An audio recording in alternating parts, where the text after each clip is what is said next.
उपमंडल पांवटा साहिब के अंतर्गत आने वाले वन परिक्षेत्रों में आगजनी की बढ़ती घटनाओं को लेकर वन मंडल अधिकारी डीएफओ कुणाल अंग्रिश ने लोगों से अपील की है कि जंगल हम सबकी धरोहर है, इनकी सुरक्षा में वन विभाग का साथ दें। जंगल के नज़दीक कूड़ा करकट घास पत्ती को ना जलाएं। उन्होंने लोगों से अपील करते हुए कहा कि घासनियों में आग ना लगाएं, इससे घास की गुणवत्ता कम होती है। यदि फिर भी घासनी में आग लगाने का निर्णय लेते हैं तो संबंधित फॉरेस्ट गार्ड को आवश्यक रूप से सूचना दें। जंगल में आग की घटना होने पर अपनी सुरक्षा का ध्यान रखते हुए हवा की दिशा में घास पत्तियों को हटाएं और जमीन खोदकर फायर लाइन बनाएं। उन्होंने कहा कि जंगल में आग लगने पर नज़दीकी वन विभाग को सूचित करें, क्योंकि आग लगने से वन परिक्षेत्रों को हानि पहुंचती है और जानमाल का भी खतरा बना रहता है। वहीं आग लगने से वन संपदा और जंगलों में रहने वाले जीव जंतु पशु पक्षी को भी बड़ी हानि होती है। डीएफओ ने बताया कि अभी तक पांवटा साहिब में वन मंडल के तहत 12 हेक्टेयर वन भूमि आगजनी की चपेट में आई है। जी 1 अप्रैल से जो है जो हिमाचल प्रदेश वन विभाग जो है इसको फायर सीज़न की शुरुआत मान रहा है। और जैसा कि प्रकाश में आया है कि पिछले कुछ दिनों में कई घटनाएं हुई हैं आग की, सिरमौर ज़िले में भी हुई हैं, प्रदेश में भी हुई हैं और हमारे पांवटा साहिब वन मंडल में भी हुई हैं।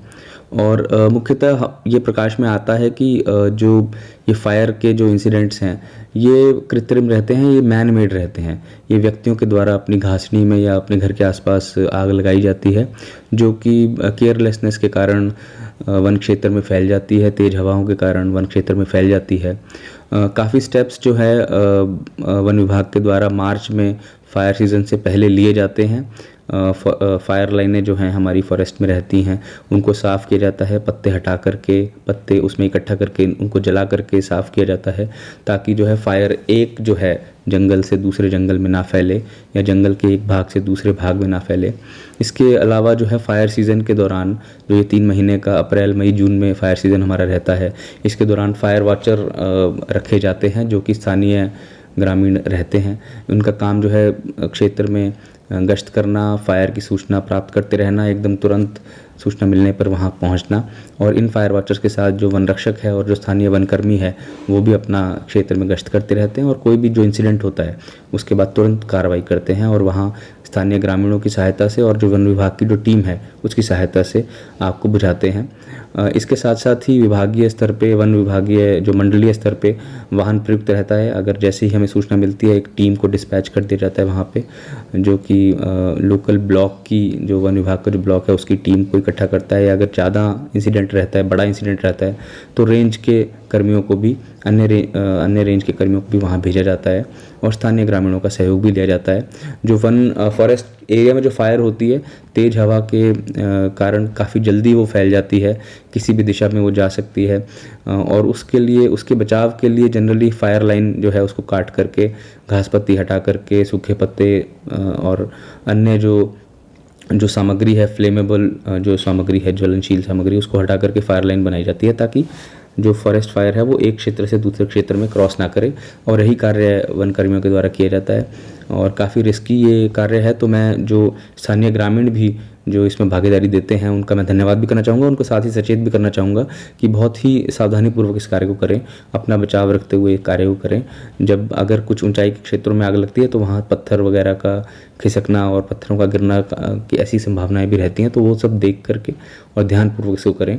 और मेनली इसमें यही है कि फायर से जितना प्रिवेंशन किया जा सकता है, जितना बचाव किया जा सकता है वो उतना ही फ़ायदा है। एक बार एक आग की घटना होने के बाद उसके बाद उसको रोकना, उसमें बहुत मशक्क़त का ये काम रहता है, इसमें जान और माल की हानि की संभावना बनी रहती है। तो प्रयास यही रहना चाहिए कि फायर की घटना ही ना हो। घासनियों में जैसे आग लगाते हैं और लोगों में काफ़ी ये रहता है विचार कि जो घास है बहुत ज़्यादा अच्छा आएगा और नया आएगा और आग लगाने के बाद में जो है बहुत अच्छी उसकी पैदावार होगी। ये एक भ्रांति है जिसको मैं दूर करना चाहूँगा। साइंटिफिकली भी ये तथ्यात्मक रूप से भी बताया गया है कि जो घास की गुणवत्ता है जो सल्फ़र और नाइट्रोजन की जो मात्रा है उसके अंदर प्रोटीनीशियस जो मात्रा है वो कम होती है over a period of time. जैसे जब हम आग लगाते हैं तो जो ज़मीन पे जो घास पत्ती जो पड़ी है वो नष्ट हो जाती है, जो कि अपने आप डिकम्पोज होके मिट्टी में जो जज्ब होने वाली थी वो कार्बन डाइऑक्साइड की फॉर्म में जो है वो नष्ट हो जाती है। और तो ये केवल भ्रांति है, तथ्यात्मक इसमें कोई तथ्य नहीं है कि घास की पैदावार अच्छी होगी।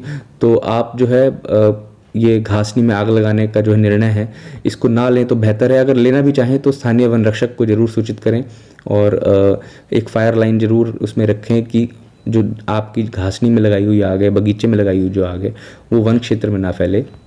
अगर ये करना भी चाहते हैं तो बिल्कुल सुबह अर्ली मॉर्निंग ये कार्य करें जब हवा ना चल रही हो, ताकि जो है फायर स्प्रेड आउट ना हो।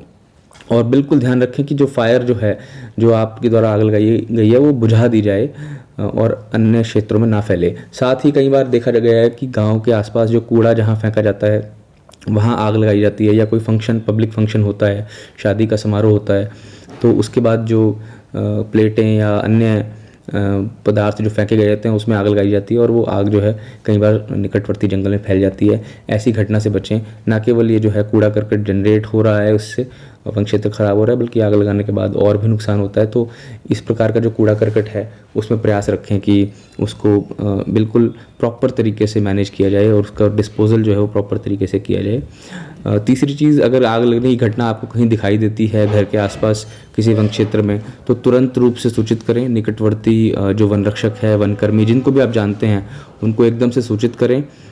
मंडल स्तर पे, रेंज स्तर पर सूचित करें ताकि वनकर्मी जो है वहाँ तुरंत पहुँच सकें। अगर आप इसमें भागीदारी दे सकते हैं तो मोस्ट वेलकम है और आप कुछ स्टेप्स ऑलरेडी ले सकते हैं। जैसे कि मैंने पहले बताया कि फायर लाइन बनाने का स्टेप आप ले सकते हैं।